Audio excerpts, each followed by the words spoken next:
Welcome to the latest in our Ericsson UnBoxed Social Series broadcasts, where each week I will be taking a detailed look at different aspects of communication technologies in the company of some of the industry's leading experts. Now, connectivity has already changed many aspects of our lives, but we are only now just beginning to understand its true value. And with this in mind, the Broadband Commission meets every year to discuss the route to digital cooperation and inclusion, and to examine the role of new business models, frontier technologies, and collaborative policy. Here to discuss the Broadband Commission's work are two of its leading members. First, Doreen Bogden-Martin, who is the director of ITU's Telecommunication Development Bureau. Welcome, Doreen. Thank you. Great to be here.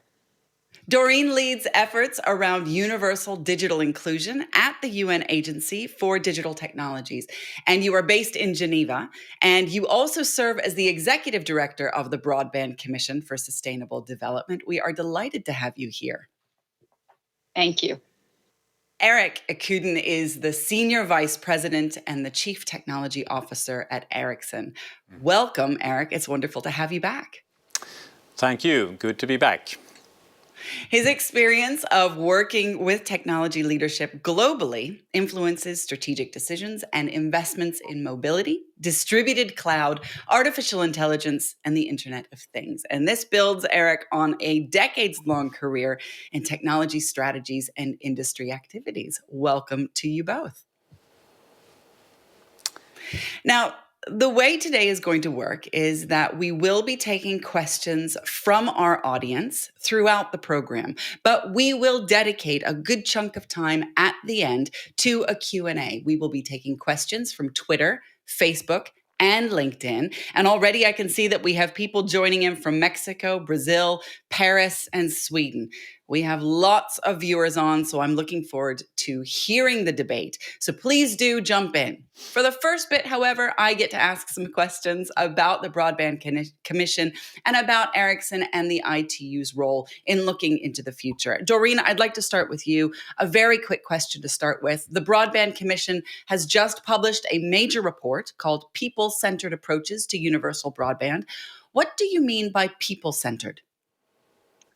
It means the digital divide is more than a technology issue. And so people-centered means that the approach is about affordability, it's about service levels, it's about quality content, and of course, it's sensitive to differences between individuals and communities. It's inclusive of gender, race, disabilities, age, focuses on those that are marginalized, focuses on helping people participate in the digital economy. So a big focus on digital skills and digital literacy. And in short, it has to be about the human element of connectivity. And that soft skill piece is absolutely critical. It really is, because when you think about it, people often think about technology doing something to us as if we don't have the power. But in fact, what technology does, particularly the internet, is connect human beings to human beings. And so this people-centered approach really does chime very well with how you and the rest of us should be moving forward. But tell me, what is the role of the Commission in the future?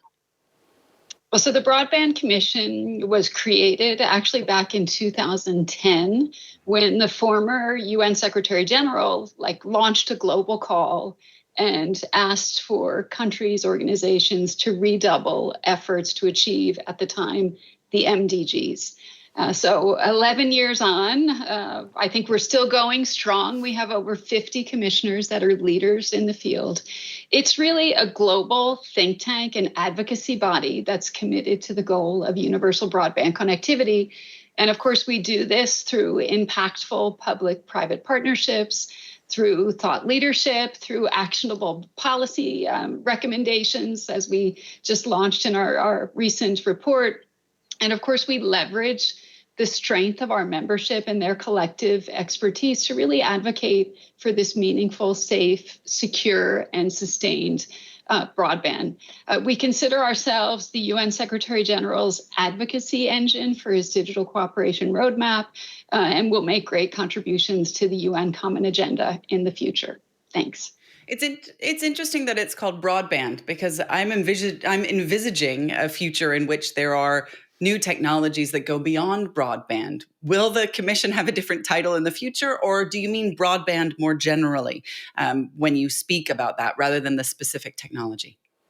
It's more general. It's a good question. We actually started as a commission for digital development and then became the Commission for Sustainable Development to align ourselves with the SDGs. So who knows? As technology progresses at leaps and bounds, we may be due for a name change in the future. Always evolving. I like that. Always iterating, as they say in the technology space. Now, your research reflects a period of enormous change, even over the last 11 years in every aspect of telecommunications. So let's remind ourselves what limitless connectivity might mean for all of us.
That is a very exciting vision of the future, but let's get down to brass tacks. Doreen, what is the global state of broadband connectivity in 2021? The good news is that progress has been made, but the bad news is that half of humanity is still not connected to the internet. That's 3.7 billion people that have no access to the internet. And of course, the World Wide Web has been around now for 30 years, but we still have this issue with half the world not connected. So it's a challenge of affordability. It's a challenge of lack of content. And these are all the things that the report this year dives into. We see the challenges are monumental. It's about getting to the most difficult to reach. It's about getting to those communities that are marginalized. And I think what we need, and the report clearly demonstrates this, is a concerted effort to close all of these divides. I think governments have done a great job, and we show this during the pandemic, about leveraging the power of digital, getting internet connectivity out to those that didn't have it, trying to sustain those connections. Service providers are still continuing to invest heavily, which is great. And of course, over the past 5 years, we've seen investments actually close to 900 billion that have helped to increase mobile broadband coverage for close to 1 billion individuals. So I think good progress, but as I said, much work remains with 3.7 billion and many more that are still struggling with connectivity that has low quality, that's too expensive, it's unreliable. And of course, we need to be focusing on the least developed, which struggle the most, where we only have 1 out of 4 people actually connected to the internet. And in those cases, affordability is a huge obstacle. Our numbers show us that 84 countries, broadband connectivity is still above and beyond the 2% monthly GNI that we have set in the Broadband Commission. So I think, in short, much to do, but there's huge opportunities here. And I think if the global community can come together, we really can leverage broadband and high-speed digital infrastructure to make, I think, dramatic progress for the world. Thank you. Absolutely. And I think that it's interesting that you raise a lot of issues about where there may be hiccups and where there may be shortfalls, not just in terms of connectivity, but also in terms of access and in terms of relevant content. Having that conversation is it's a two-way thing. It's not just people who already have broadband and connectivity speaking to people. We want to hear from other people who don't yet have connectivity to understand what's relevant to them. Eric, I want to come to you now and find out what is different this year in the report, in the Broadband Commission's report, to previous reports. Well, first of all, I think Doreen is summarizing the work of the Commission and also the report in a very good way. This is truly about inclusiveness. This is about making sure that the gaps that exist, that they can be closed, and that we make a concerted effort really to bring broadband connectivity to everyone. But I think that the last year, or perhaps 18 months, has also taught us a lot when it comes to the really fundamental, pivotal role that digital infrastructure have in terms of what society needs also during a pandemic. So I think that when we first saw the new traffic coming on more than a year ago, it's actually really important to state that networks have coped with this increased traffic. And I think that also shows somewhat the resilience and robustness of this digital infrastructure. But what has changed is perhaps more on the awareness side, that I don't think that there is really any government or any enterprise or perhaps consumer either that does not see this, the important role of having good connectivity, having good broadband. And I think that is a change. I think we are accelerating digitalization by most likely several years in terms of expectations, but also in terms of what we have to build out when it comes to digital infrastructure. And this is for consumers, but it's also for enterprises. So enterprises start to see now how the new broadband technologies, fiber and 5G in particular, 4G and 5G, becomes this important driver also for change on their side. If you look at where we are, just a few stats on the 5G side, by the end of this year, 2021, we will actually have more than 500 million, 580 million 5G subscriptions. So it's rapid uptake. And of course, much of the rest is now supported by 4G and in some cases 3G. So this will underpin very much this transition to leveraging technology, including the latest augmented virtual reality technologies across all sectors. And this is really why the last year has provided, I would say, the starting point for the new era, the coming 10 years. And it's truly a paradigm shift. And I think this is really a moment where we need to take this opportunity and really move into using the latest technology to close the gaps, but also to create new opportunities. Undoubtedly so. This has been the greatest accelerant, I would argue, in our technological experience.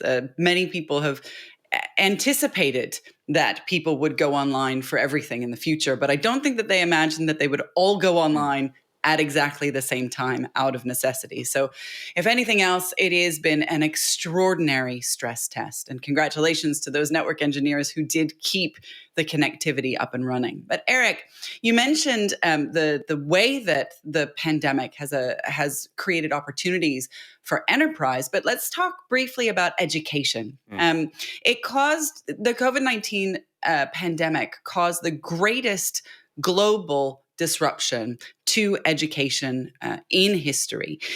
During the pandemic, more than 190 countries instituted school closures, putting 1.6 billion students at risk of falling behind at great cost to their education and to their futures. How can technology ensure that this gap is filled?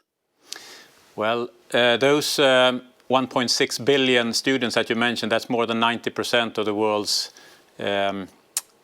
pupils or young children and youth that need education. So of course it's a tragedy in itself. But what we are doing as a broad collaboration through the GIGA project, as we will talk about more here, is really to start to look at how technology can close the gap, ensuring that we have connectivity to all schools over time, but start to map out the early part of that journey, and we've already mapped out about 1 million out of the 6 million schools to be mapped. And during this, we've also looked at research in terms of GDP impact on connecting schools. We've looked at how you can accelerate learning, or actually, as one of the measures, it's about how efficient the schooling is. And if you look at some of the countries that have least connected schools today, they could actually increase the learning or the schooling years, a measure here, by 10%, and the GDP per capita in those countries by maybe 20%. So connecting schools has an enormous impact on education, but also on the economy, on the GDP of the country. So I think this is showing the examples from the least connected countries, but you see similar effects or effects that are really positive also in very well connected parts of the world, where you can see strong impact and strong correlation to GDP growth. This is really, really noteworthy. And one way to also look at this is when we have connectivity, you need to work with the skilling part. And one such example is a digital lab program, where we are introducing children to digital skills and new technologies. This is also well in conjunction then with the GIGA project. And we think that by doing this in harmony, doing both connectivity uplift as well as reskilling, we can really make an impact here. The GIGA project is extremely exciting. We spoke about it a few weeks ago on the broadcast. It is a global mapping project that Ericsson is involved with the UN. And indeed, Doreen, what is the ITU's role in the GIGA project? Well, first of all, GIGA is, of course, a really exciting, transformational initiative. It's big, it's bold, but COVID has really proven the case that it's necessary. So GIGA is a joint effort. It was born actually at the Broadband Commission in the spring of 2019. By 2030, GIGA hopes to connect 2.8 million schools and over 500 million children. And we're doing this through a rather innovative, dynamic, creative partnership with ITU, UNICEF, and key players like Ericsson, as well as others like Dubai Cares, SoftBank, and our 19 GIGA initial cohort of countries. So far, we've connected some 3,000 schools in Kenya, in Sierra Leone, in Rwanda, and in Kazakhstan. And of course, we're working with our partners to map, as you said, so to map the school locations, to understand where every school in the world exists, and to understand whether those schools actually have connectivity. And after we get that piece finished, we look at the financing angle. So it's about innovative financing models. We're looking to raise $5 billion in the form of a GIGA bond, as we call it, which will really help to accelerate the critical infrastructure investment that we need and to mobilize that public and private capital. The other piece is the technology piece, trying to work with communities to understand what are the best technology solutions to connect those schools. And then, of course, the last piece is the empowerment piece. So what happens when you connect the school? What are the services, the applications, and the tools that the students and the teachers can then take advantage of to really be able to leverage that power of technology? If you want to find out more about the GIGA project, then please do go to our back catalog. We get to go deep, and I get to go geeky on methodology and how the GIGA project is identifying those schools. Really, really innovative and very interesting, using artificial intelligences in a surprisingly clever way. But Doreen, from an ITU perspective, can you give us any other examples of innovative partnerships that you are engaged in when it comes to education? Well, I want to mention the recent Broadband Commission report as well that we just launched, and Ericsson was a key partner and a co-chair of that group on connecting learning spaces. So that report is one to keep an eye on. It focuses on the infrastructure piece, the hybrid learning piece, the digital skills piece that Eric just mentioned, and also looks as well at frontier technologies and their impact.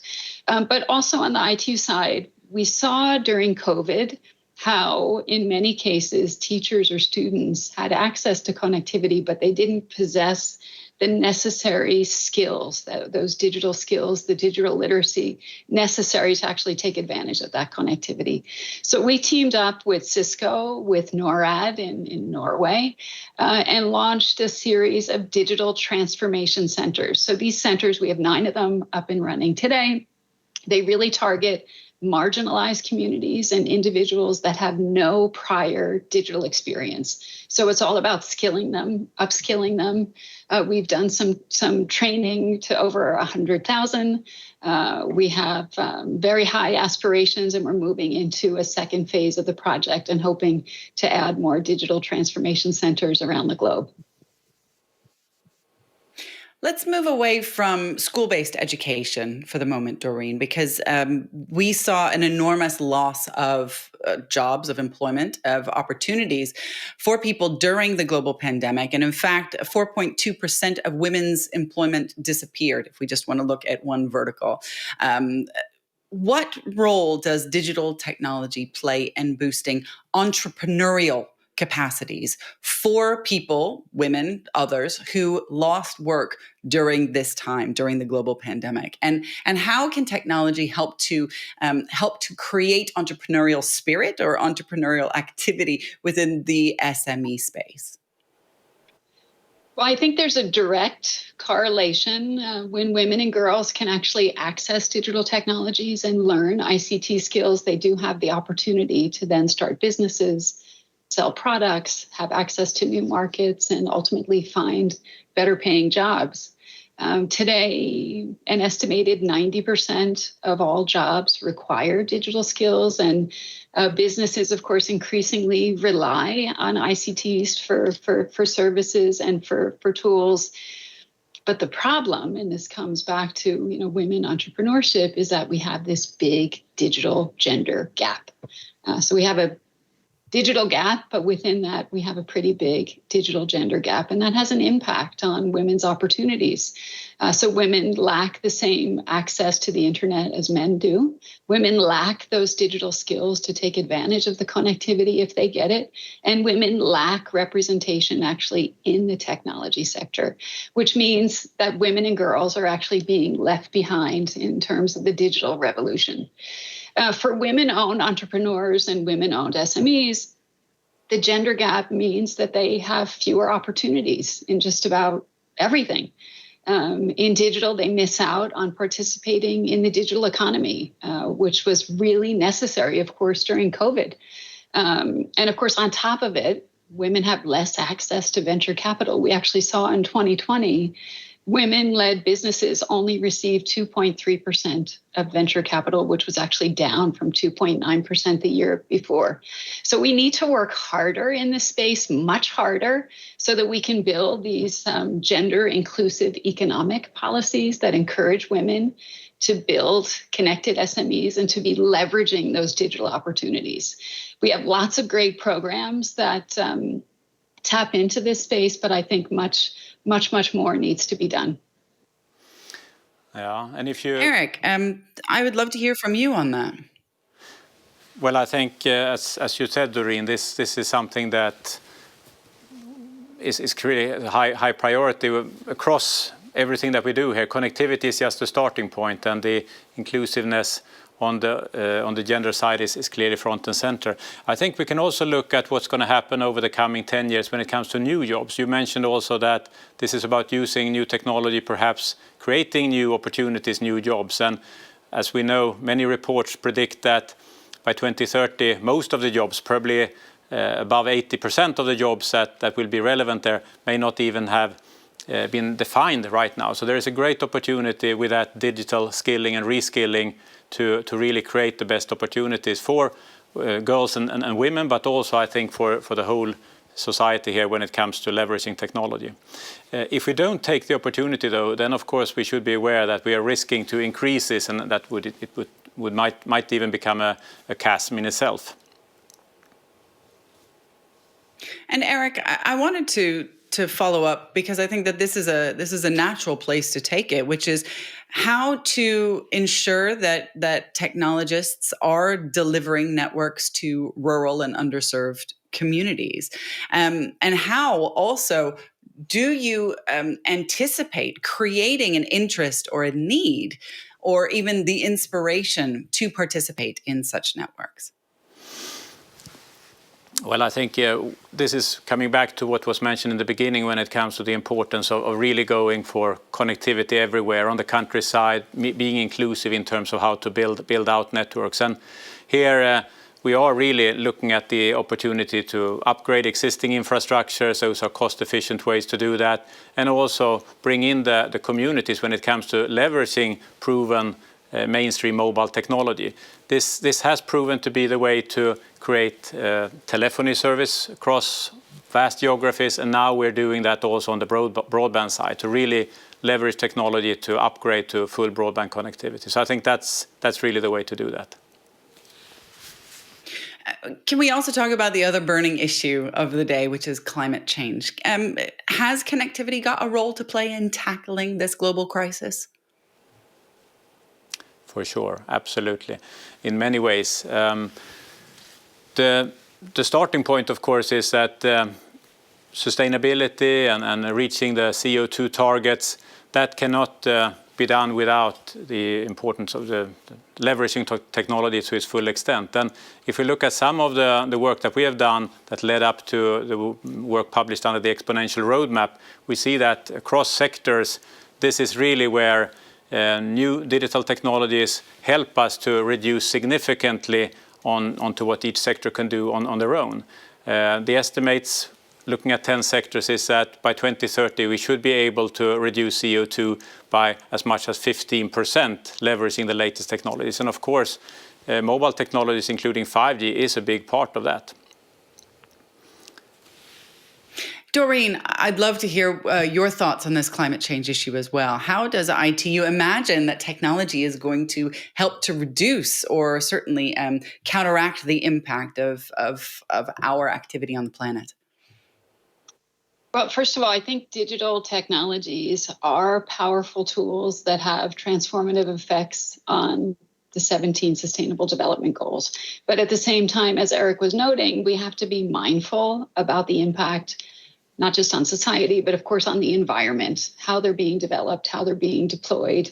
I think technology alone can't solve the climate crisis. And I do think that we need a sort of reset in the way that we live and perhaps in the way that we consume, because digital technologies can help us in many ways in terms of protecting and preserving our environment, in terms of monitoring, in terms of mitigation, in terms of even being able to predict and foresee natural disasters, in terms of emergency relief efforts.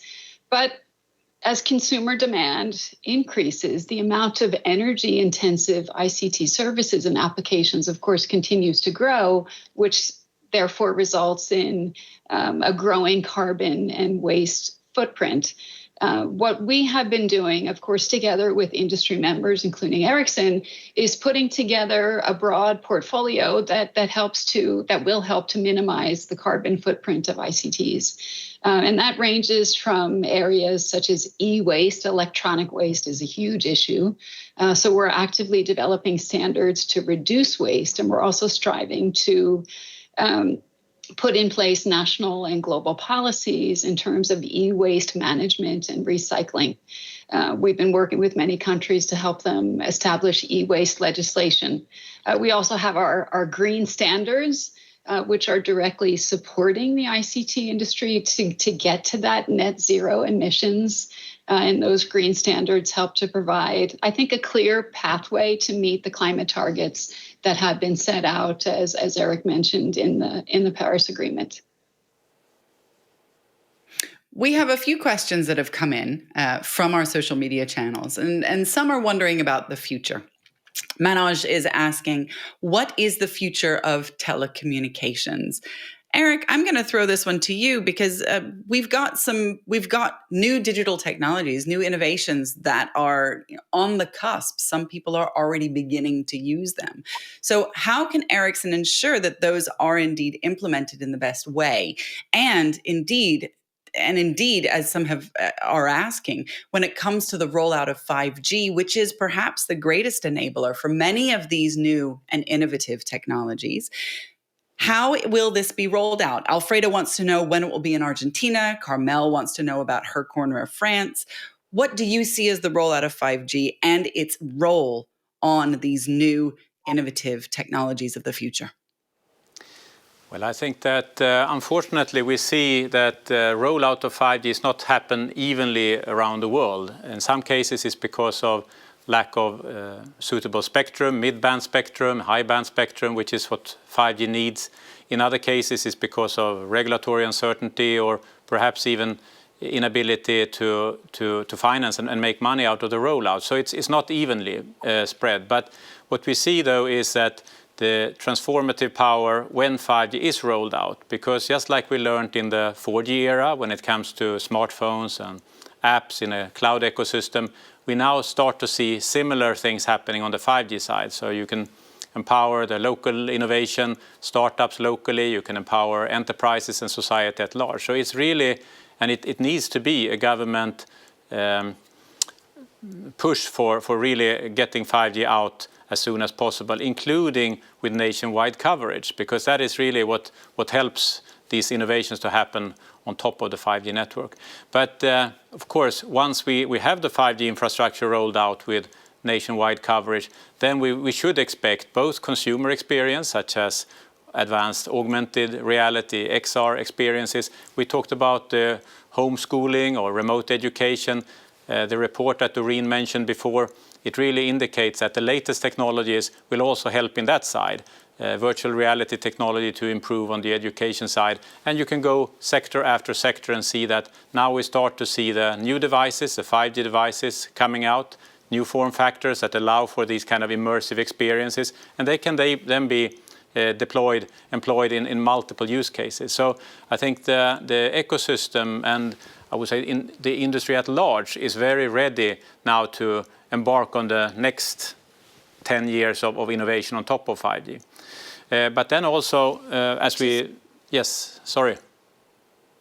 No, I was going to say, which is very exciting, and we can see that you've laid out a roadmap with this report and with your activities of what is to come. And I'm wondering, what is the most difficult aspect, the most difficult pole, as it were, of the digital compass that you wish to implement? Is it skills? Is it digital infrastructure? Is it digital transformation of businesses? What do you imagine is going to be the most difficult thing for people to adopt and take forward? Doreen, I'd like to start with you.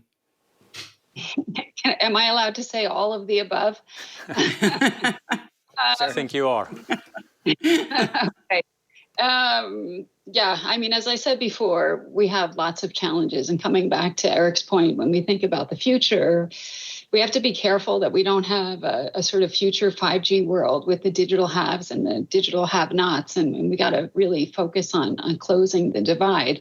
And so when we look through that digital compass and the areas that are toughest to implement, I would say perhaps first and foremost in any space, we need to make sure that we have the commitment there, whether it's the corporate commitment, whether it's the government commitment. I think that commitment and the political will in many cases needs to be there. If I focus perhaps on the digitization of public services, because that's where I see lots of potential and innovation. In the past, we were seeing sort of siloed solutions and a tendency to continue to reinvent the wheel. And there was lots of fragmentation in digital services and also in user experiences. And what we have seen, and this was definitely accelerated throughout the pandemic, is this digital public goods and reusable building blocks and being able to, we have this effort we call GovStack, the government stack, where you can actually take a stack of services and then be able to adapt and adjust them and roll them out for the whole of government. I think those kinds of solutions offer great opportunities to scale, and also great opportunities in particular for developing countries to be able to leapfrog. And of course, we need that whole of government approach to make it successful. Perhaps I'll stop there. But isn't that a great example, Doreen, of Eric, what we can yeah. what we can actually do? That would be an example on the government side, leveraging technology that has mass market appeal, that has the cost and the scale advantages, global technology, and governments through their digital plans, through their efforts, realizing that they need to support the complete population, the full population, can actually be leaders in that.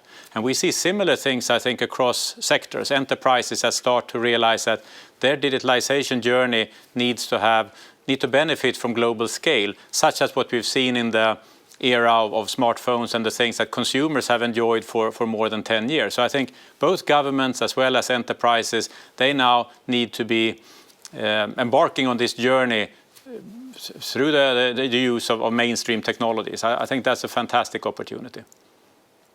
We have some questions that have come in that are looking towards the future now, and I'd like to bring those on board.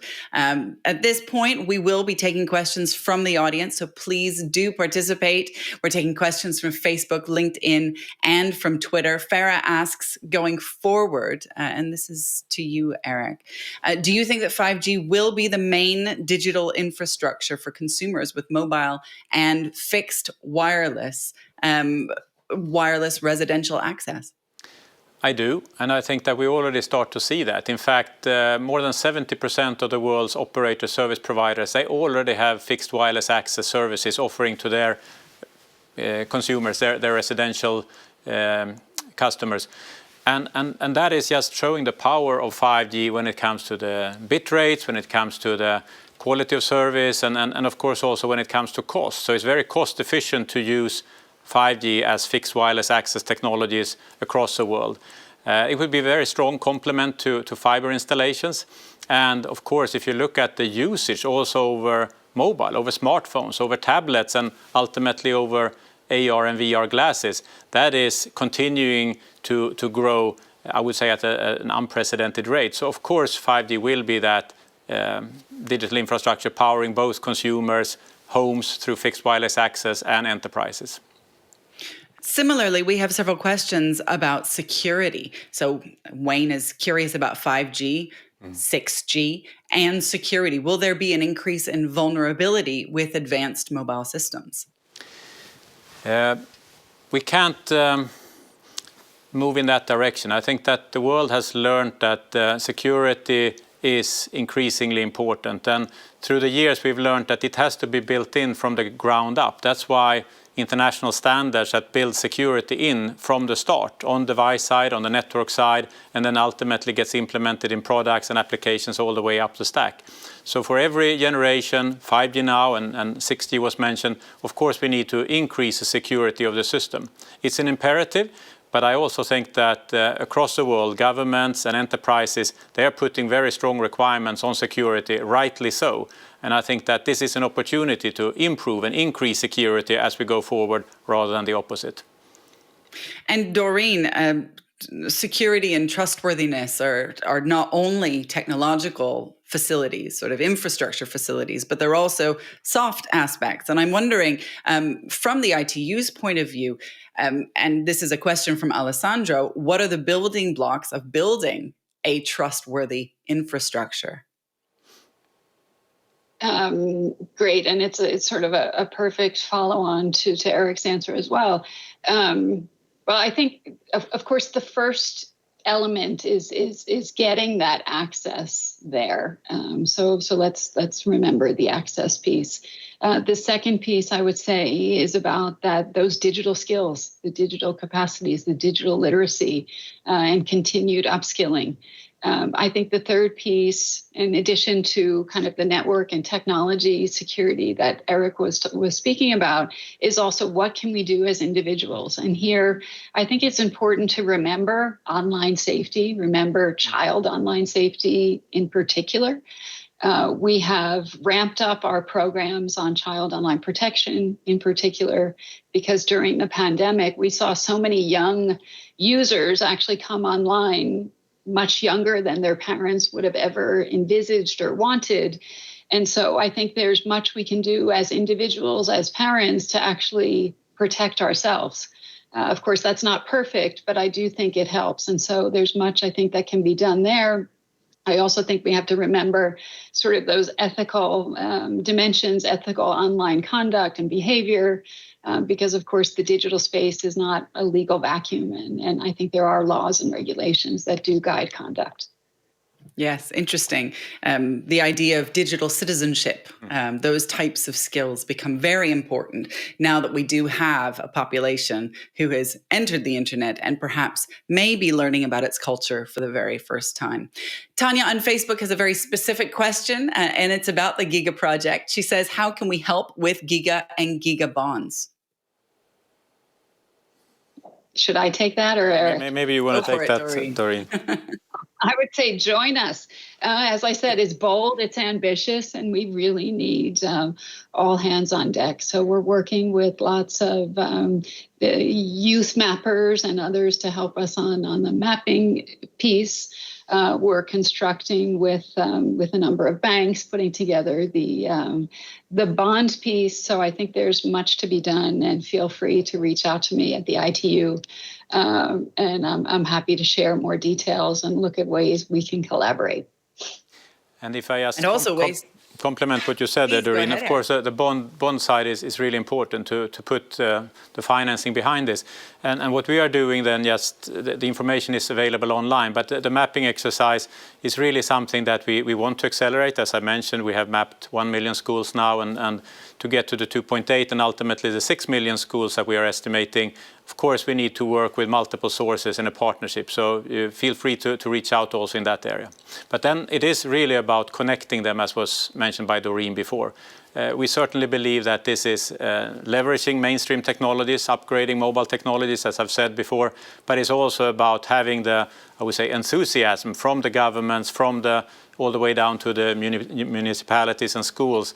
And I think the information itself, what is the state of school connectivity will actually help and fuel that kind of demand or that kind of discussion. And that offers enormous opportunities to startups and new innovators who are coming into the space for the very first time. I have one final question. It's been sitting on my stack since the beginning, but I think it's a great finisher. It's from Nick, and I'd like to start with you, Doreen, and then Eric, if you'd follow up. Nick wonders, what is beyond the internet? What is beyond the internet? Wow. Well, I think the future is digital. So let's be clear. And I think technology will continue to evolve at leaps and bounds, but we have to make sure that it evolves in a way that's more equal and more inclusive. I do see a future where we also need to focus more on the physical world. We can't get lost in just the digital world. We saw all of those reports with certain platforms being down this week and people not knowing what to do with themselves, forgetting that we have a physical world. So I think let's not lose sight of that as well in the future, because that's critical. Well, I would have to, of course, agree wholeheartedly, Doreen. There's a lot more to work out there. And performance, as we know, is increasingly important for any kind of infrastructure. Digital infrastructure with robustness, resiliency, security built in. That is really what is going to be the sort of the norm or the expectation over the coming 10 years. But I think one thing that is still a little bit early days and intriguing is what we call the Internet of Census, which is where we really allow a much more immersive and rich experience to also be experienced over distance. And there we are starting today with XR, augmented virtual reality. And in the future, we will have more senses. We will have the touch, the haptics part, the smell, and so forth. And these things will really have to be distributed. And I think that links very much to what you asked for, Doreen, which is focusing also on the physical. And with this Internet of Census, we actually have to bridge in a much more seamless way the physical and the digital. And that is really the future of the internet. Very exciting, the Internet of Senses. Thank you, Eric and Doreen. If you have enjoyed this broadcast, please do keep commenting and sharing. This has been a fascinating discussion, not least because connectivity and universal broadband promises so much for so many people. These really are the connections that will make the unimaginable possible. Remember to log on for the next in Ericsson Social Series broadcast when we're going to be looking at the role of digitalization as an enabler. Goodbye for now.